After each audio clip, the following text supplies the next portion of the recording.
Penerokaan Detik 12 Malam kini di Negeri Sembilan yang mempunyai adat, kebudayaan, sejarah, tradisi dan sistem politiknya yang agak unik. Peribahasa, biar mati anak, jangan mati adat telah menjadi pegangan hidup rakyat yang berketurunan Minangkabau. Dahulu ini adalah laluan utama kepada penduduk setempat dan orang luar bagi menghubungkan Seri Menanti dan juga Kuala Pilah. Kini ianya digunakan bagi mereka yang ingin melakukan aktiviti berbasikal dan mendaki Gunung Angsi. Namun apabila malam menjelma, kawasan ini menjadi senyap sunyi dan hampir tiada kenderaan yang melaluinya. Episod kali ini, Detik 12 Malam akan menyelusuri sebuah jalan misteri di Bukit Putus, Negeri Sembilan.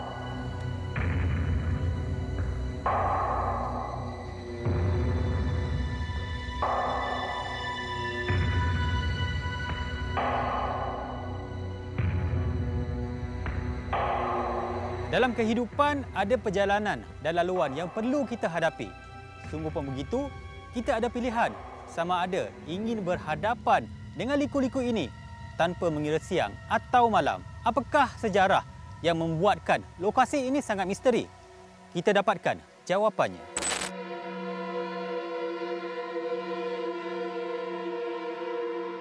Nah, kalau tak keberatan, boleh kongsikan sedikit tentang sejarah dan latar belakang laluan Bukit Putus ni.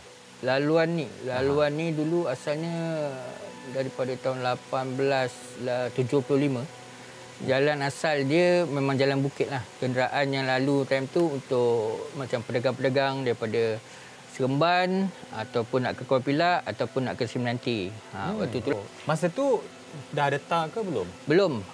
Masa tu masih lagi jalan bukit. Jalan tar ni dibuat pada tahun 1922 ataupun 1925, antara tahun tu. Waktu tu pemerintahan kerajaan British. Dia naikkanlah jalan ni. Buat tar balik, susun balik, cantik balik. Kalau ikutkan berapa panjang laluan jalan Bukit Putus ni? Laluan kalau ikut pada peta dalam 7 km jugalah sampai bawah. Jauh. Dan jalan ni ada 32 selekor. 32 selekor sampai bawah. Okey. Dan kalau ikutkan selekor ni, adakah selekor-selekor yang dikategorikan sebagai selekor yang berbahaya? Ada antaranya lah yang bahaya. Dan juga banyak kemalangan maut kat sini. Kemalangan maut Yes. Oh, apa puncanya kalau ikutkan selain daripada selekor? Punca kalau waktu malam sini memang tak ada lampu, tak berjalan. Jadi keadaan gelap tu dengan kenderaan dia yang lori ke kenderaan berat. Jadi selekor-selekor yang kecil tu mungkin bahaya lah untuk mereka. Jadi macam sebelum ni, kalau laluan ni lah melupakan laluan utama penduduk setempat, orang-orang luar, ini adalah laluan utama. Mesti agak sesak juga ketika tu kan? Memang sesak. Kalau pagi ada yang kerja di Seremban, jadi yang daripada Kuala Pilah nak ke Seremban, pagi memang rush kawasan ni. Memang penuh dengan kenderaan lah. Sampai tahun 2009, baru kerajaan negeri buat highway yang baru kat bawah tu. So sebelum tu, memang inilah jalan utama. Seremban, Kuala Pilah, Seri Menanti. Sepanjang pengetahuan Angah kan, pernah tak dengar cerita orang sekeliling ataupun pengalaman orang lain tentang kisah misteri kawasan ni? Macam yang saya sendiri dengar, macam pemandu kenderaan tak ada orang pemandunya. Lepas tu ada setengah orang jumpa nenek tua berjalan tengah malam. Lepas tu bila ada kenderaan naik bukit, dia rasa macam berat, tak boleh nak berjalan. Enjin mati tiba-tiba, macam-macam kelibat. Orang nampak lah kat sini. Itu waktu siang ke waktu malam? Tak tentu. Ada siang, ada malam kejadian. Siang-siang pun pernah berlaku? Ada, siang pun ada. Macam Angah sendiri, pernah tak Angah lalui pengalaman yang misteri dan menyeramkan? Pada saya sendiri, pernah lah. Tapi yang betul-betul hardcore waktu tu tahun 2002. Saya tak ingat, dalam 2002-2003 macam tu lah. Waktu tu saya masih aktif dengan Petang Awam. Jadi kita ada terima kes pendaki Gunung Angsi. Waktu tu dah pukul 2 pagi macam tu. Jadi diorang sesat tak turun ke bawah lagi. Jadi kami ada dapat arahan, ditugaskan untuk bawa diorang turun. Jadi kami ada buat satu camp dekat belah bahagian bawah tu. Jadi bila kami dah dapat anggota-anggota, kita naik, kita bawa turun semua. Waktu on the way nak ke camp tu balik, saya ada terperasan lah. ada satu makhluk tu tinggi. Saya tersuluh untuk confirmation apa benda. Saya tengok dia, saya suluh balik. Mata dia merah, tinggi. Warna hitam besar. Oh. Aha. Tu pengalaman saya lah. Berapa tinggi makhluk tu? Oh, saya rasa dalam 13 kaki dia kot. 13 ke 14 kaki. Tinggi. Tinggi bumbung ni? Yes. Cuma saya just macam tak sengaja tersuluh. Jadi untuk confirmkan tu, saya suluh balik, baru saya nampak dia. Dia tak marah pula? Dia tak ada lah, cuma dia duduk situ lah. Muka dia tu macam mana? Ataupun hanya memang gelap? Memang gelap. Saya cuma nampak mata dia dengan ketinggian dia je. Kawasan bawah tu, dekat laluan balak bawah tu memang gelap, tak ada cahaya langsung. Jadi mungkin tu pengalaman saya. Jadi selepas kejadian perjumpaan ataupun penampakan tu, ada angah demam ke, sesam sejuk, macam ada orang ikut balik rumah ke? Ikut tak ada. Demam tu adalah dalam demam, 3 hari demam juga. 3 hari juga 3 demam? hari juga demam. Dia macam terkejut lah. Sebab kita jarang jumpa. Setiap kali jumpa depan mata macam terperanjat, terkejut, seram sejuk semua ada lah. Makhluk yang Angah nampak tu, makhluk apa? Allahu'alam lah. Saya pun tak boleh nak confirm kan. Sebab tu mungkin pengalaman pertama ke kan. Jadi macam terkejut lah. Jadi saya nak cakap pun saya tak tahu. Tak pastilah. Tak pasti lah. Okey, tak apa Angah. Terima kasih banyak di Okey, atas perkongsian pengalaman tu. Agak gerak sembal dulu. Nanti apa-apa lalu kan. Okey, boleh. Okey. Terima kasih. Terima kasih, Mi. Waktu siang kita nampak selamat datang ke Kuala Pilah. Di waktu malam dia bertukar menjadi selamat datang ke Kuala Pilahi. Huruf I. I itu sebenarnya pocong. Dia membentuk wajah. Wajah je? Macam wajah yang macam mengering lah. Macam muka dia pecah-pecah. Macam ada nampak macam gigi sikit dengan mata dia merah. Sejarah menunjukkan Jalan Bukit Putus ini mempunyai himpunan cerita tersendiri.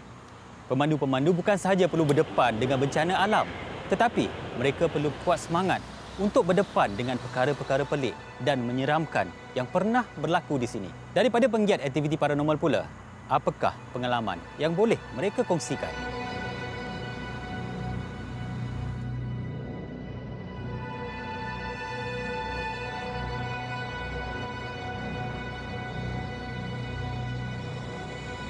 Okey, Abang Zam. Ya. Kita bola kat sini lah. Boleh. Okey, Abang Zam. Nak tanya jugalah, berapa lama abang dah berkecimpung dalam dunia paranormal ni? Pada tahun 1996. Lama dah. Oh, lama. Memang lama. Sangat-sangat lama lah. Apa yang membuatkan abang minat? Yang pertama saya mencabar diri saya lah. Sebab asalnya saya ni memang seorang yang penakut. Penakut. Saya nampak bayang-bayang ke, benda bergerak ke apa, saya dah macam, apa benda ni kan. Bukan saya nak tunjuk saya berani ke, bukan. Saya mencabar diri saya. So, lepas tu saya mulalah cari cerita-cerita. Orang kata tempat ni ada pontianak ke, pocong apa macam tu. So, saya cuba pergi. Saya nak pastikan benda ni betul ke. Macam tu. Okey, Abang Zam, boleh dapat kepuasan ke? Boleh sebab saya suka share dengan orang. Maksudnya, kan kadang-kadang saya seorang-seorang. So, apa kata saya share dengan orang. So, kepuasan saya dekat situ. Saya dapat share satu lokasi tu. Yang orang tak tahu, so boleh buat orang tahu. Macam itulah. Cik Abang Zam pula ada tak pengalaman dekat sini? Okey, ada banyak kejadian kat sini. Yang first yang saya dapat tahu kenapa saya datang ke Bukit Putus ni, apabila adanya satu papan tanda. Papan tanda di mana kalau waktu siang kita nampak selamat datang ke Kuala Pilah. Di waktu malam dia bertukar menjadi selamat datang ke Kuala Pilahi. Bermaksud di belakang huruf H tu adalah huruf I. I itu sebenarnya pocong. Oh, ya ke? Pocong. Dan banyak pemandu mendakwa nampak benda ni. So sebab itu membuat saya terpanggil lah datang sini. Okey, Abang Zam, ada tak pengalaman yang menyeramkan, misteri berlaku dekat laluan ni? Salah satu di Seleko Kedua. Masa tu dalam waktu malam lah, pukul 10 hingga pukul 11 macam tu. Saya seorang, saya tengah ambil merakam lah suasana sini. Suasana Bukit Putus ni. Tiba-tiba di belakang saya macam ada kena cakar. Saya macam rasa macam ada benda yang menghiris. Dekat belakang ni dihiris slow je. Oh. Di belakang ni dihiris. Daripada atas sampai bawah. Berapa So saya ingat dia rasa macam satu je. Satu line. Tapi saya ingat urat kot kan. Mungkin sebab saya terlalu lama ambil gambar urat. So bila saya balik bila orang rumah saya suruh rumah saya snap gambar. So nampak memang ada garisan cakar. Merah macam tu, merah, sangat-sangat merah. Tapi yang aneh ya, pagi besok bila saya bangun, dah tak ada dah, hilang terus. Dia jadi macam clear kulit tu. Oh, ya ke? Itu yang agak pelik bagi saya. Okey. Semasa kejadian tu berlaku, apa aktiviti yang Abang Zam tengah buat ketika itu? Masa tu saya merekod suasana. Dia orang kata ada sini ada pocong lah, ada orang bawa keranda lah apa semua. So saya cuba merakam suasana. Masa ketika itulah saya kena. Abang Zam, selain daripada itu ada kisah lain? Ada tentang sebuah kereta. Oh, ada? Ada. Tapi kebetulan dia dekat kat sini. Jom. Ya, pergi. Jom. Kebetulan dekat je. Jom. Dekat belah sana. Mana? Terus belah tepi tu je. Jambatan ni ke? Jambatan ni.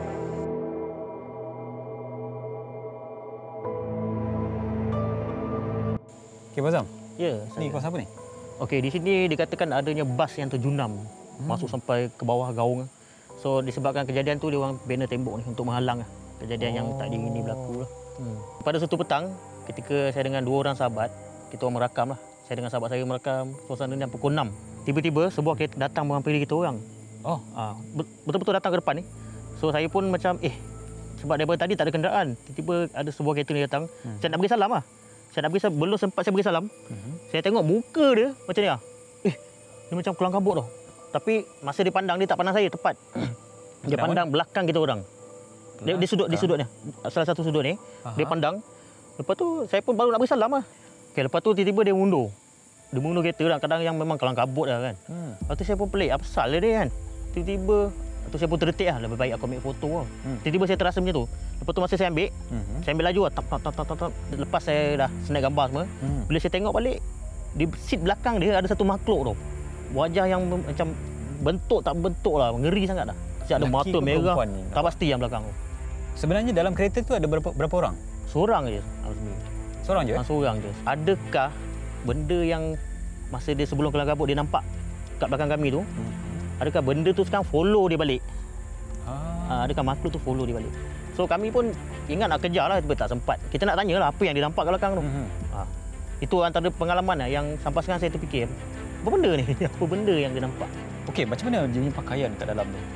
Dia membentuk wajah. Wajah je? Wajah. Macam wajah yang macam mengeri lah. Dia macam muka dia pecah-pecah. Atau macam ada nampak macam gigi sikit. Dengan mata dia merah. Merah macam tu lah. Saya tak pasti makhluk apa. Baju dia tak nampak lah? Tak nampak baju. Cuma muka saja. Laki perempuan? Di seat belakang. Tu pun tak pasti. Kita tak suka nak tahu kan. Dia punya bentuk. Tapi muka sajalah. Nampak muka je. Ada gambar? Ada. Saya memang ada. Boleh tunjuk? Boleh. Sekejap Ini macam lama dah simpan ni gambar ni. Ya. Kalau Tuan Azmi boleh tengok. Okey, ini kereta tu. So nampak ni seat kan. So di belakang seat. Tu.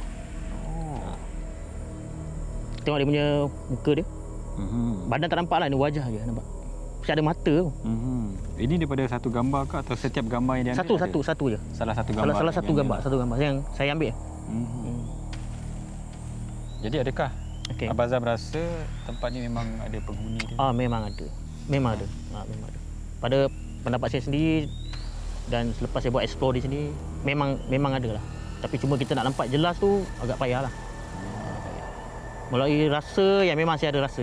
Saya boleh rasa tapi saya tak boleh nak nampak. Disebabkan itulah saya menggunakan macam gadget-gadget untuk tambahan lah untuk dalam saya punya terjejahan. Okey, Abang Azam. Okey, terima kasih atas perkongsian cerita-cerita seram ni. Terima kasih juga pada Azmi dan semua kru lah di Tiktok Malam. Okey. Boleh tunjukkan saya tak kawasan yang tempat yang ada? Boleh. Tadi dengar macam ada bunyi motor yang tengah rem. Weng.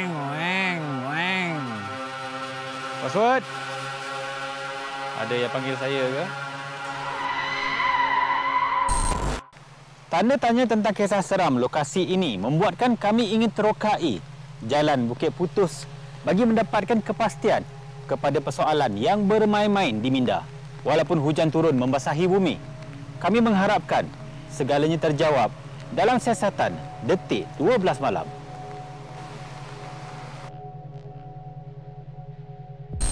Okey, kita dah sampai ke gazebo yang pertama. Jadi kita nak lihat bagaimana suasana dan juga apa yang kita dapat rasakan di kawasan ni. Jom. Bismillahirrahmanirrahim. Di sinilah terletaknya sebuah penampangan kecil dengan air terjun di bahagian dalam. Kita lepak sekejap. Sekarang ni nampak macam kawasan ni berkabus kan. Sekarang ni kita cuba merasai pengalaman duduk di kawasan memang laluan Bukit Putus ni dan salah satu air terjun dan juga empangan kecil yang ada dekat sini. Tiba-tiba dengar macam bunyi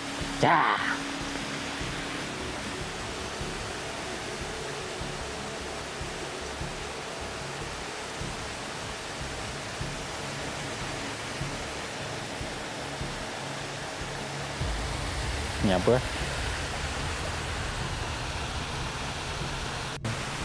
Boleh dikatakan salah satu kawasan yang agak menyeramkan lah, kerana cerita-cerita masyarakat, orang sekeliling, orang luar tentang jalan-jalan ataupun laluan yang menjadi buah mulut kerana cerita-cerita seram mereka. Dalam keadaan sekarang dengan deruan bunyi air ni, dia macam mendengar alunan ataupun bunyi yang, kalau sekarang ni sekejap tadi saya dengar macam ada bunyi orang bergendang. Dung getak dung getak dung dung getak dung. Tapi tak berapa jelas bunyi tersebut. Dia macam bunyi di sebelah sana.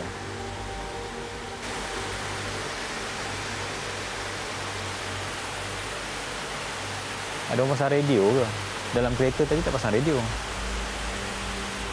Jam sekarang menunjukkan pukul 1.22. Kita cuba tengok dekat sebelah sana tu.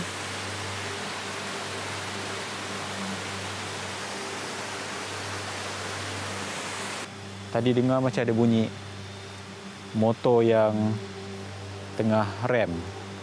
Weng, weng, weng. Saya rasa kita dah boleh bergerak. Okey. Kita cuba beralih ke kawasan satu lagi.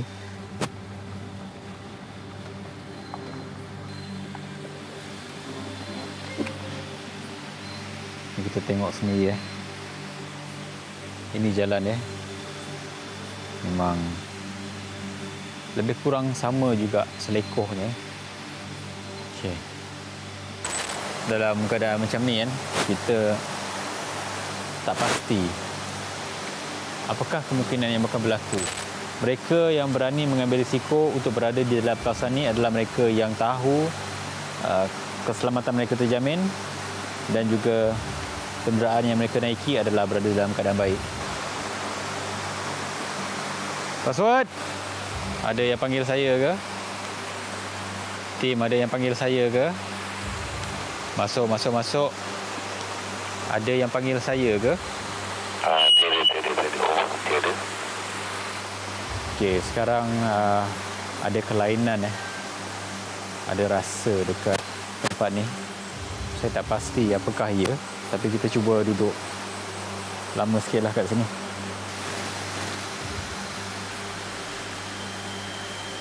Ada sesiapa kat sini ke?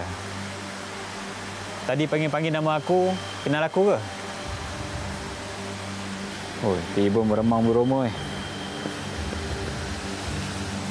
Kalau sekarang ni dapat lihat dia macam ada butiran-butiran halus yang terbangan daripada arah sini menghala ke sana. Macam ada bercakap-cakap lah.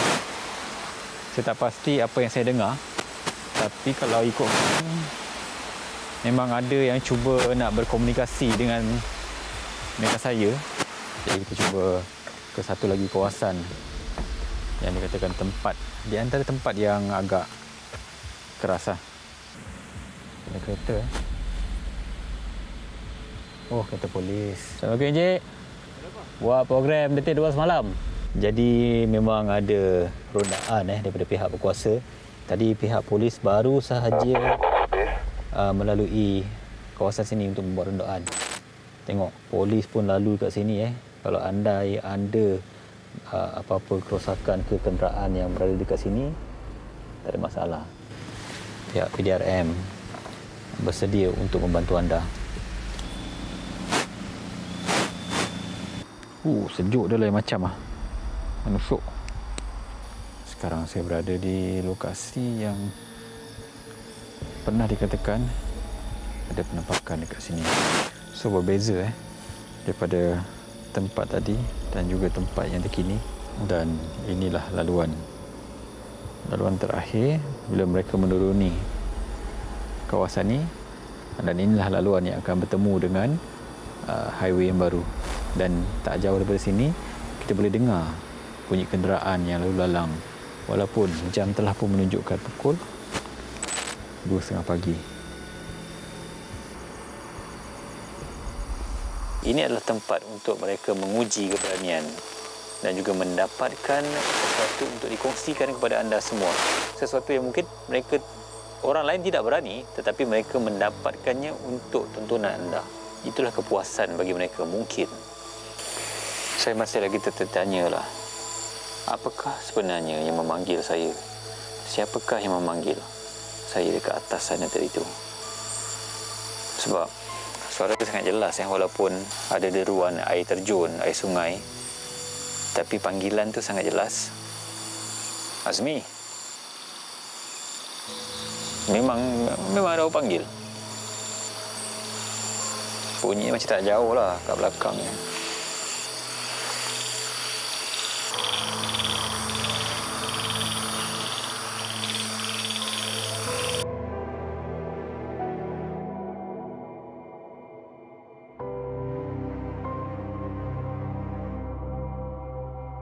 Jadi apa yang boleh saya simpulkan untuk siasatan kali ini, kepada mereka yang gunakan laluan ini, pastikan anda cukup kuat untuk melaluinya. Jika ada masalah, jangan risau. Kita masih ada pihak berkuasa yang akan mengambil berat dan juga membuat rondaan. Tetapi jika anda bertemu dengan perkara yang pelik, mistik dan misteri hasil daripada mereka yang menceritakan tentang sejarah tempat ini, perkara yang seram, itu mungkin bahagian anda untuk merasai pengalaman misteri selepas detik 12 malam.